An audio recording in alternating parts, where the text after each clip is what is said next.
Schitt's Creek, right? The crow movie thing. Where she's like a human crow. I love every clip of that movie they show where she's Yes. just like just randomly crow. And then when she's doing like the promo for it and stuff, and she's walking around with feathers on. Oh my gosh! I heard she is the best on that show. She's the best. So good. I heard a podcast. What podcast was it? I think it was Conan O'Brien's podcast with and he had her and the dad both on. And it's so weird hearing her talk not in the weird accent. It's so weird. Because it sounds like her, but it's like, wait. I also love how she dialed that up over the course of the season. She's almost totally normal at the beginning. Yeah. But then when you get to the point where she's like, where is Bebe's timber? Yes. Just like, yes, Moira. Yes. She just goes so hard on the Moira voice. For sure. It's so good. Dude, everyone on that show is so good, though. They really are. I saw like a 7-minute compilation of every time Dan Levy, the son, says, "Oh my God." 7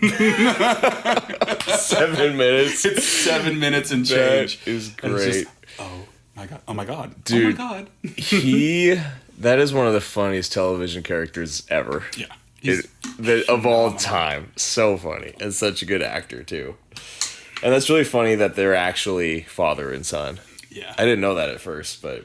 Twyla's his daughter. That's right. Yeah. I found that out, too. That's crazy. Yeah, that's a great show. It's a really good show. Shall we get rolling? We should.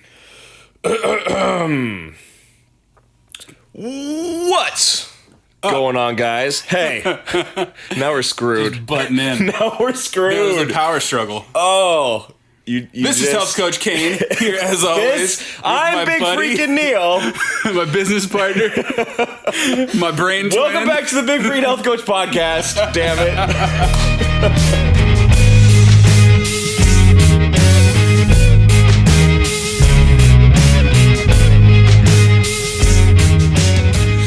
Oh, now That's what's up, guys. Now I'm all thrown off. You screwed up my intro. Yeah. Dang. When you're signing us off, I'm just going to be interrupted. I'm just do going to keep... Like and share! Like and share! I'm just going to keep the podcast going awkwardly long after you're trying to Keep rap. starting new conversations. Yeah, I'm going to keep asking you questions. Oh, man. What's going on, dude? That was a curveball. And with baseball season all but disappearing right before our eyes, it's one of the last curveballs we're going to see this year. So. That's true. That is true, buddy. Oh, man. What do we got today, big guy? Rough start. Okay, I'll try to Get you back on track. gather myself. So we got another super fun Q&A episode today, man. Hell yeah, we do. Oh, buddy. Before we dive into those questions, though, I'm feeling a little peckish. Are you? Feeling like I might need a little protein-rich snack. Well, have I got the thing for you? Let's see it. All right. Start with the big one. Yep. I tried to keep them low calorie, but it's harder with bars than with drinks. It is. That looks very nutrient dense, though. It is. This is a Supreme protein bar, and it is a caramel nut chocolate flavor. Ooh. It has 30 grams of protein, so you can keep them gains. Yes.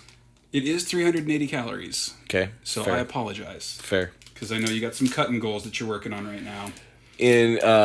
On the plus side, I've only really eaten one meal, so it's perfect. I'll take it. Boom.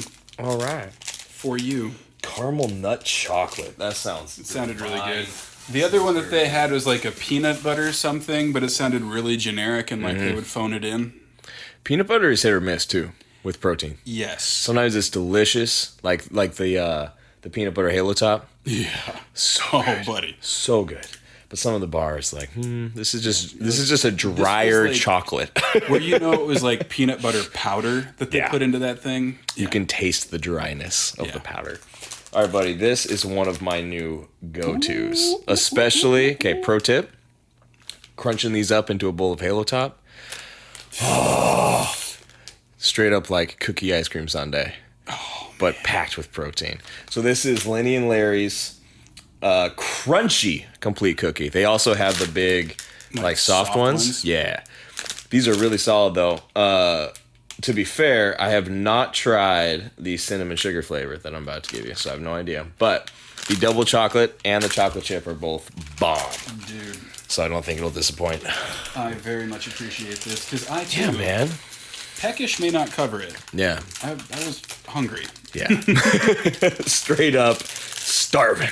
All right. Lenny and Larry. Oh, All how right. cute these little cookies are. I know, man. Look at that. These look kind of like, you know how every grandma has that tin of little, like, sugar Just cookie generic things? cookies? Yeah. These look like those, but they smell better. Nice. Kind of looks like a vanilla wafer. Mm-hmm.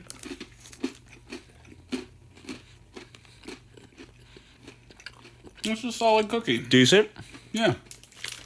This, it's a straight up candy bar. This is delicious. Oh, man. What are you going to give it? Man,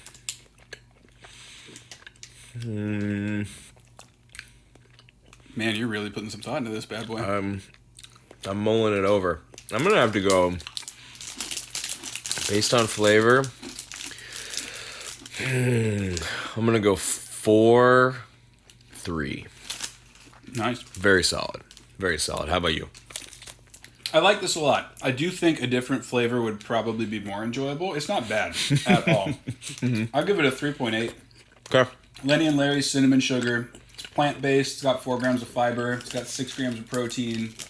Man, I'm just slowly trying to turn you into a vegan. This is the second week in a row of plant-based protein snacks. Well, that's good, though. Yeah. This is good, too. I'll give it a 3.8. Nice. Solid. Just shy of a 4. Alrighty, man. Should we dive into some questions while we're doing some snacking? Yeah, let's get those Q's and A's going. Oh, buddy. We got a good, solid set of questions today. I believe that. Okay. First up, easy one. Have you ever tried intermittent fasting? Inadvertently. Like, so the thing with intermittent fasting is it's not magic or anything. Like, it's just there's a window where you eat, there's a window where you don't. So, like, I go through fits and spurts of just not ever wanting an actual breakfast. Yeah. Like, especially if I have a lot of early clients. So I will accidentally end up with a feeding window. Yeah. I've never used it intentionally with the goal of losing weight. Okay. And controlling my calorie intake. Or conversely, I don't have any like insulin issues or blood sugar issues, things like that. So I've never used it to control that either. Gotcha. Yeah, same here really. Technically, I don't know that I've ever actually had a small enough fasting window, because I did go through a period of time where I wouldn't really eat breakfast, and I'd start eating around noon, but I wouldn't stop eating by 8. Usually it's an 8-hour window at the most. So really it was just a normal eating window just later in the day. So I guess no, not really. But like I said, nothing magic about it. It's just a different eating schedule. Yep. Good way to control caloric intake if you have trouble, staying in your calorie range over the course of the day. Good option for certain people. Yeah, it's been really effective actually for clients of mine that usually do a lot of late night snacking. Once you give them a hard barrier, you can't eat after 7 or 8 or whatever it is. They're like, oh, okay, all right, no more snacks at night. Yeah. And then, boom, extra calories gone. Absolutely. Okay, we covered this in our supplement episode, but what are your thoughts on taking BCAAs? If you are vegetarian or vegan, they can help jumpstart protein synthesis because you need the leucine, a certain amount of leucine. I forget exactly how many milligrams of leucine it takes to start kicking in. Yeah. Or I don't even know if it's in milligrams, but you do need that. So for those folks, I think that's a great idea. If you are not vegan or predominantly plant-based, just eat your protein, drink your protein. You get all those amino acids anyway. Yep. I think it's a much bigger deal for someone who's vegan or vegetarian. And I guess if somebody is chronically eating less protein than they should, it would make a difference. But then at that point, just eat more protein. Don't bother taking BCAAs. Just actually eat more protein. Yeah. So, yeah. The last time we talked about this, we talked about the meme of the guy in a pool pouring water on his face. I think we talked about that. We did. That's what it's like. That's the equivalent of if you're eating sufficient animal-based protein and taking BCAAs. That's what you're doing. You're already in the pool. You're already wet. You don't need to dump water on your face. Yeah, you're good. You're solid. Do you count your veggies in MyFitnessPal? That's a good question. I do, just because the habit with MyFitnessPal is more about tracking everything. Mm-hmm. I mean, their carbohydrates, it's not like they don't count. They're just usually nutrient dense and low on the calories. Mm-hmm. I would say if somebody goes over their carbohydrates by eating vegetables, I'm not going to be upset about it. Yeah. Yeah, I will. Depends on the vegetable. Mm-hmm. If it's like a super fibery vegetable with like 5 calories, I'm not going to track it. If it's like a cup of spinach, I'm not tracking that. Mm-hmm. If it's like 12 baby carrots or something like that that's got a little bit higher carbohydrate content, then I'll track it because that'll end up racking up, like 30, 40 calories. Still not huge, but it's something that could make a difference over the course of the day, And like if it was between 30 calories from carrots versus 30 calories from a grain of some kind. Yeah. There's a big difference. Oh, absolutely. So like still I'm a little huge lenient. difference. Like when clients are like, yeah, I went over on my carbohydrates. I had this broccoli. I'm like, yeah, okay. Yeah, if you're like, that's a good point. If you're like at your calorie limit and that's deterring you from eating a vegetable with your meal, that's stupid. Mm-hmm. Eat your vegetables. Least favorite source of protein? Definitely not this bar. Soy. Okay. I just don't like it. Or I should, tofu specifically. I don't like the texture of tofu. Mm-hmm. Although, so my wife was vegan for like 2.5 years. And she would cook this tofu, and I forget what all she cooked it in and that kind of stuff, but it was very, very tasty. I still didn't like the texture of it. But overall, tofu, not a fan. It is a really weird texture.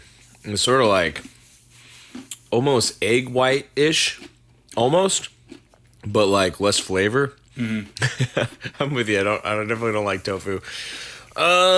Least favorite. I feel like I haven't actually eaten tofu consistently enough to label that as my least favorite because that's never actually been a source of protein for me with any kind of consistency. So I'm going to go based off the list of protein sources that I've utilized. And I'm going to say chicken breast. Yeah. Chicken breast? Okay. So what I don't understand is why, now that we know a little bit more about saturated fat, and we realize that it's not the devil, a little bit is actually good, it's just all about balance. You don't want all of your fats to come from saturated animal fats, but some of them, it's good for hormone support, it's good for a lot of things. So now that we know that, now that we have that information, why aren't more bodybuilders and physique competitors eating like chicken thighs? I love chicken thighs. Because the flavor difference, so dude. Good. Oh my God, it's massive.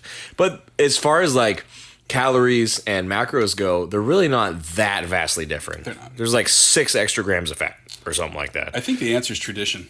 Yeah. I think that's really what it comes down to. Stuck in their ways. Yeah. Like classic traditional bodybuilders. Arnold didn't eat chicken thighs. Yeah. It's like, okay, well, there's been a lot of science that happened since then. Yeah. And there's the argument, okay, well, but a lot of stuff that bodybuilders were doing back in the day has now been confirmed and explained and contextualized by science. Yeah. But there's plenty of stuff that we can also improve upon because of what we've seen. Arnold also trained chest and back in the morning, quads at night, and then the very next day trained shoulders, arms in the morning, and hamstrings at night. Every other day, all week long. Yep. Which is not the ideal training split for recovery. Nope. So just because Arnold did it doesn't mean you should do it. Exactly. It's not a good reason. So it's like, I don't believe that tradition's a good reason to continue doing really anything as a sole reason. I agree with that. For sure. Yeah, as new science comes out, it makes way more sense just to sort of adapt with the science. Mm-hmm. Get with the times. What do you tell yourself? Ooh, this is a good question. What do you tell yourself when you don't feel like working out? That no one ever does. And the only workouts you regret are the ones you miss. Yeah. I have never once forced my way through a workout and been like, I shouldn't have done that. I wish I hadn't done that. Yeah, it's never happened. No. I like to give myself a little out. And 99% of the time, I don't take it. But like, so if I don't feel like working out, I'll go, okay, I don't feel like doing, a bunch of different sets for my legs. So I'm just going to squat today. That's all I'm going to do. And I'm not going to try to do cardio. I'm just going to squat. I'm going to do the most important thing. I'll be done in like 20, 30 minutes and I'll be good. Then once I'm in it, I'm like, no, I could probably do some leg press. I could probably do some lunges. Since I'm here. I could probably do cardio. You know what I mean? Yeah. It snowballs, and once you're in motion, all those thoughts just kind of go away. Yeah. So it's a good way to break the ice. Like I'll have clients who are like, I really don't want to, and I'm like, just do 5 minutes. Yeah. 5 minutes or one lift or like that kind of thing. Like anything that gets you in there and started. Right. You're absolutely right. It's like a gateway lift. Yeah, exactly. And then once you get that taste, you're like, I could probably use a little more. These squats feel so good. Exactly. I should probably do some lunging. I don't know if I've ever thought that before specifically. I've never thought that specifically. These squats felt really heavy, but screw it, I'm here. Yeah, exactly. That's more accurate. All right. What's the number one thing you wish everyone knew about fitness? I love these questions today, man. That it's supposed to be challenging. There is no program that is easy and requires zero effort or discomfort that will actually cause an adaptation in your physique. Yeah. My answer is related to yours. I wish that everyone knew how long progress took. Yeah. Specifically, because that's like... I mean, that's really what it boils down to. All the roadblocks that people hit is just impatience and expecting faster results than you can possibly get, and then switching programs because you don't think it's working for you. All the things that trip up beginners, that's what it boils down to, is lack of patience. So if people just realize, man, this is a long haul, it's going to take a while, I need to figure out how to enjoy it day to day in the meantime, that would solve pretty much all the problems for real for beginners. We went into depth on this in a previous episode. Yeah. But yes, absolutely you're right. Mm-hmm. How does the music you listen to affect your lifts? You only listen to music some of the time. Yeah, I really, honestly, these days I don't prefer having any sound. Interesting. Tell me why. I don't know. I think... Personally, it distracts me more than it keeps me focused. Okay. I don't generally lift so heavy that I need a bunch of hype. Sure. Either. So, so what specific part of the lift do you feel like you miss out on when there's something playing? Like, you feel like you're not focusing on the movement enough? I feel like I can't feel the prime movers as well. I'm not focused on the breakdown of the movement. Yeah. So, like, it can be as simple as, all right, let's say I'm listening to a bunch of music, I'm about to deadlift something. If I got music going on in my head, sometimes my hips don't come through early enough. Like my legs will lock out a little sooner than I wanted them to. It kind of messes up my lift a little bit. Do you think it has anything to do with the fact that you, for a long time, a musician, well, still are, but that was like your main thing for a really long time. Really anymore. But do you think it's because the music that you listen to, like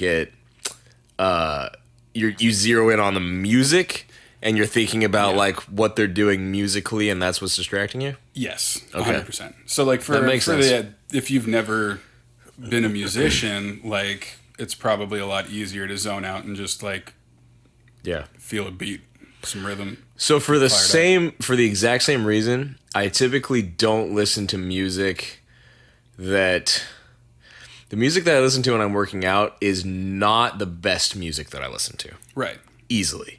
In fact, a lot of it, I'm like, I kind of know that this is a little bit garbage.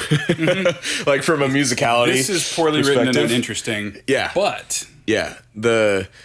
Really the best type of music is like usually pretty repetitive and not very lyrically complex and just sort of... like not minimally distracting. Yeah. Just like you're talking about. I'll listen to a lot of either like heavy metal where I don't even really know what they're saying, but it sounds really heavy and it like sets the pace. Or like really fast rap, and again, I don't really know what they're saying unless I really zero in on it, and I don't. So I see what you're saying, for sure. It can be, I guess you get too analytical for some stuff. Yeah. And in fairness, I haven't gone and sought out uncomplicated music either. Yeah. So like, there might be some stuff out there that would just like take me to the next level, and I just don't know about it. But is that I do why? fine with an empty, quiet gym. Yeah. Is that why AC/DC is your go-to? Because it's 3 chords. Yeah, it's over and over. Chords. All the songs sound the same. Yeah. The tempo's within 50 beats a minute, like across their entire catalog. Yeah. Like it is straight up, and like I can ignore the lyrics because it's mostly screaming. Yeah.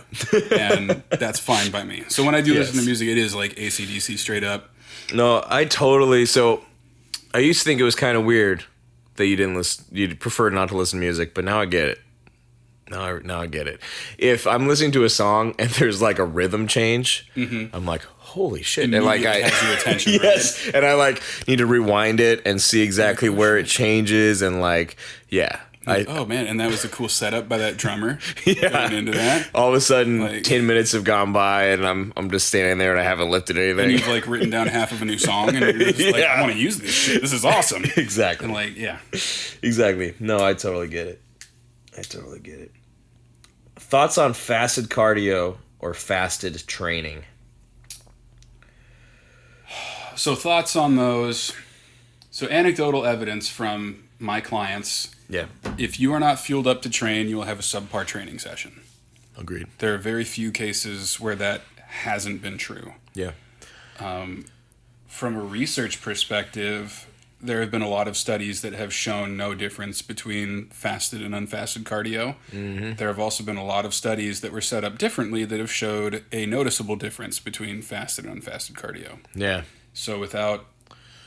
There's a lot of conflicting information. Like, yeah. For sure. Fasted has to have a uniform definition yeah. for you to be able to measure its effect. Right.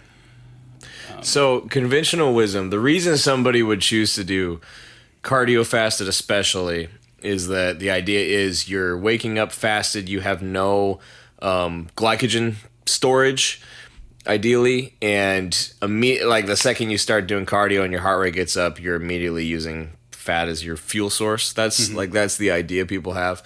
And like you said, there's a couple studies out there that show that it makes a little bit of a difference, and there's some that don't.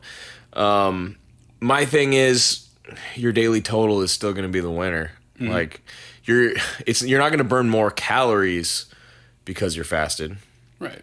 Your fuel systems might be a little bit different, but your net calorie deficit at the end of the day is ultimately what drives fat loss. Mm-hmm. It doesn't happen that quickly. You're not actually losing detectable amounts of body fat while on the treadmill. Right. That doesn't happen. The difference is really marginal. Yeah. I'd also say from an application standpoint, if you didn't intentionally deplete those glycogen stores, you still have them. Yes. Like you would have to do your workout and not eat any carbs after your workout. Yes. Which can stunt your recovery also. Yeah. And then, because while you're asleep, you're burning fat. Yeah. It's the lowest intensity activity you can have, and you predominantly burn fat while at rest. Yep. So you're not like burning that glycogen overnight. You show up to your treadmill the next day, and if you've had carbs in the last 12 hours, guess what? It's in your muscle bellies, it's in your liver, and you just use that stuff anyway, like you would any other time. That's a great point. You'd have to fast from carbs specifically for a really long period of time. Yeah. For you to actually be glycogen depleted without activity from just chilling. The other thing I'd consider too, if you go through the energy system that uses glycogen, when you don't have it, it just goes through gluconeogenesis and robs amino acids from your existing lean mass to synthesize that stuff. So that's the risk, and that's the biggest risk with higher intensity cardio, and also actually training, like weight training fasted. I would never do that personally. Yeah. Just because, one, like generally my blood sugar tends to be on the low side, and I just don't feel good when I do that. Yeah. Like it just zaps me. You're lifting on an empty tank. Yeah. Like how are you going to get the adaptation you want if you can't put the proper intensity into it? Whether I have leftover glycogen in my muscles from yesterday or not, my energy level still just isn't going to be there. Yeah. For me personally. So, Yeah. while I see the wisdom behind doing that for some people, it's negligible, especially like the lower intensity steady state cardio. Mm-hmm. You're utilizing fat as your primary fuel source anyway. Yeah. You're not utilizing a ton of glycogen doing really low intensity. Your glycolytic system doesn't work longer. Yeah. Just because you have some. Right. 2 minutes, you're done. Right. Exactly. That's the end. So like I personally actually right now do fasted cardio, but it's not intentional really, and sometimes it's not because I'll drink coffee with some almond milk and a little bit of syrup in it before I go, so I'm not technically fasted anyway. But the reason I do it is just convenience. I like to just get up really early, go do it, not have to worry about eating, then waiting for my food to digest, then going. Yeah. It's just a time thing for me. Yeah, I mean, it's simple. And a lot of people do it, and like when you do morning cardio, people who are morning people just hop on there and do it. And Yeah. you still get all the benefits of cardio. It's a great practice to be in. Yeah. But intentionally doing it fasted makes such a little difference, and in my experience, no difference at all. Really, if your goal was to do cardio without glycogen storage, you should do it immediately following like a heavy weight training session. Yes. That you were actually fueled up for. So, yeah, agreed. All right, buddy, grand finale. Let's do it. Last one today. So, what is the snack that you have 0% self-control with? Oh. You can't say burgers. No, it's a meal. That's a meal, exactly. It's got to be a snack. Well, can one burger be a snack? I mean, I guess a burger could be a snack technically, like a slider. Like a slider. I'll just have one slider, please. Oh, dude. Oh, so okay, we need to lay some ground rules here. Do sweets count, or is that a dessert? I think from the context, this is like a cheat snack. Okay. I think because it's about self-control, right? Sure. So does it need to be a savory snack? It doesn't have to be a savory snack. It could be a sweet snack. It could be a savory snack. It could be a beer. Oh, man, that's definitely not mine. Oh, I'm not a beer guy. Gross. We've talked about that. We have, yeah. Blech. Blech. Is bourbon a snack? Bourbon seems like a snack. It does. An old fashioned has an orange in it, and that's true. Crushed cherry, so that's true. kind of sweet with a little bourbony sourness and getting bitters in it. Getting your fruits and your vitamins and minerals. There's food in it. There is some amount of food, yeah. What you got? Oh, man, that's a really hard one. Okay, I'm gonna go. I have a good answer. Okay, so this is a tough one because if we're including sweets, then it's got to be chocolate chip cookies. Oh, yeah. But on the flip side, I don't really consider that a snack, and I would have that as a dessert following a meal, but it's like a treat. Yeah, I wouldn't have that as a snack. I wouldn't like middle of the day completely unattached to any meals be like it's cookie time. You know what I mean? That's not that's not what I would do. So 3 p.m. cookie time. Exactly. So let's throw that out. Like a snack. I'm gonna go Cheetos. Oh God, I love Cheetos. They're so good. Cheetos, man. I will turn my whole hand orange. I don't even care. And then you gotta lick that thing. Completely. I let my dogs lick it. Like, I'll take a bunch off of it so they don't, puke and die. I wish I had a dog to lick my Cheeto dust. Soon, buddy. Soon. It's happening, man. God, shit, I don't know, man. Like most candy bars are pretty solid. I love. What's the Reese's one that doesn't have nuts in it? Like no peanut butter? The Fast Break bar. I've never heard of this. All right, so there's a Reese's Fast Break bar, and like it still has the peanut butter in it, but it doesn't have. Some of those have like actual peanuts. Yeah. Like the Nutrageous bar. Yeah. Stuff like that. I like the one that doesn't have that.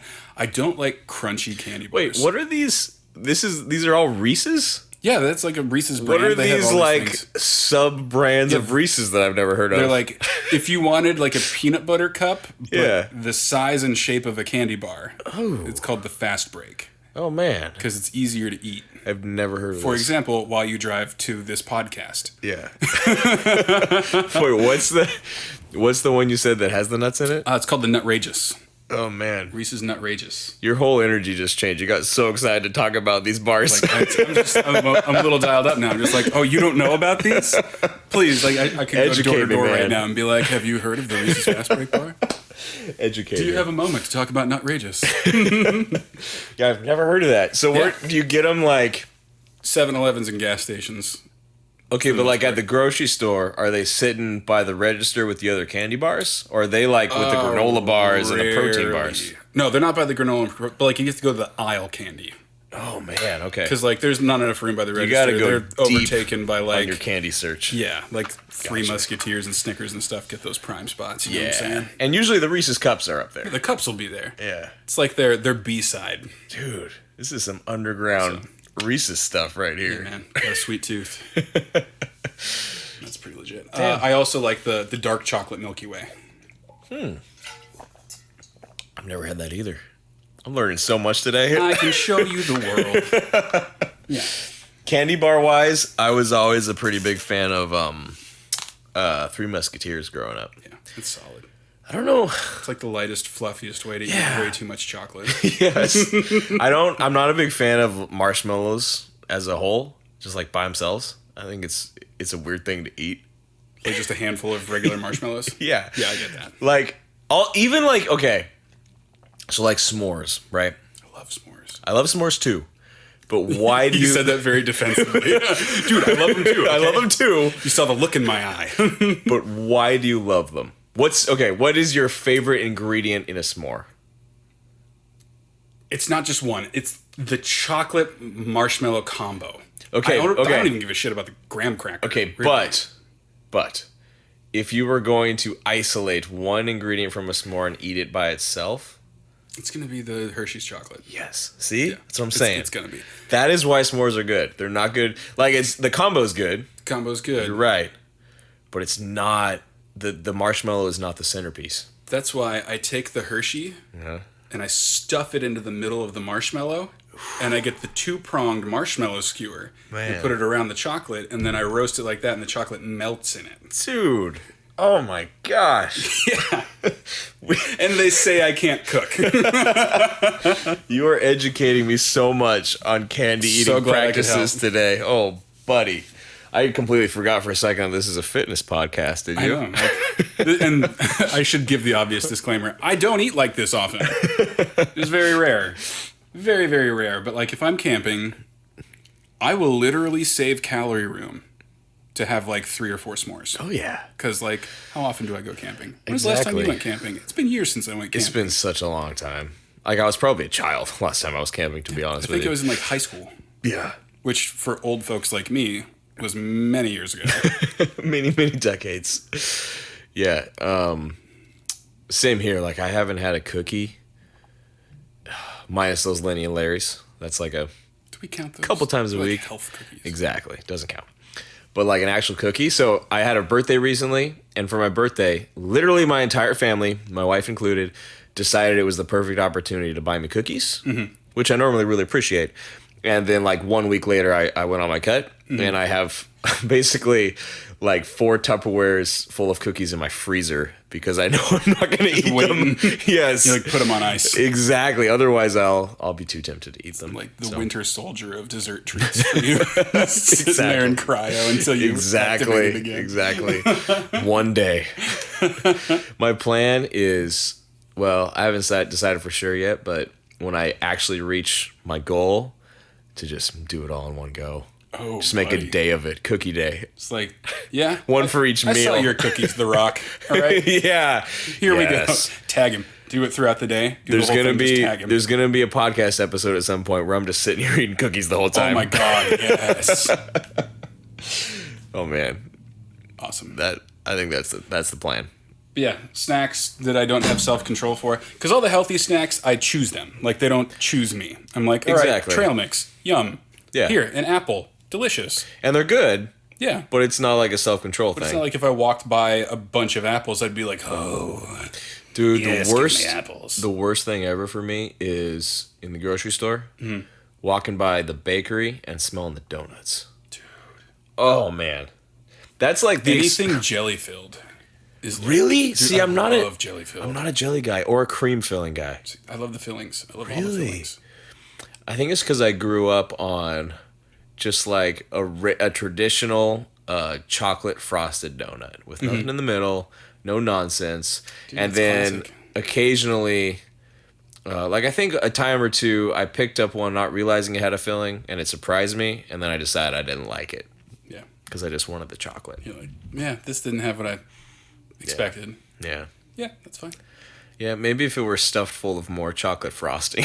They have those, Do they really? They do. Okay, I would probably like that. Yeah.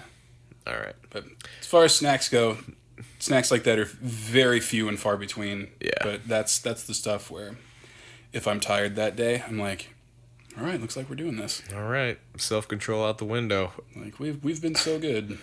Come here, you. Exactly. Well, we better wrap this up because now I'm getting hungry for real. Yeah. So we're off to get cookies and donuts. Next stop. This has been the Big Freakin' Hey, dude! Podcast. I was waiting for Hey, buddy! Hey, what are you doing? If you like this episode, Guys, if you like this, share, like, ask us subscribe, more questions. leave us a review. 5 stars, please. Yeah. This is Big Freakin' Neil, That's me. and I'm Health Coach Kane. God, this is so much fun. I love This this. is a blast. God, please keep sending questions so we can keep doing this. Please do. This is definitely a big highlight. For sure. We'll see you next time. All right, guys. See you next time.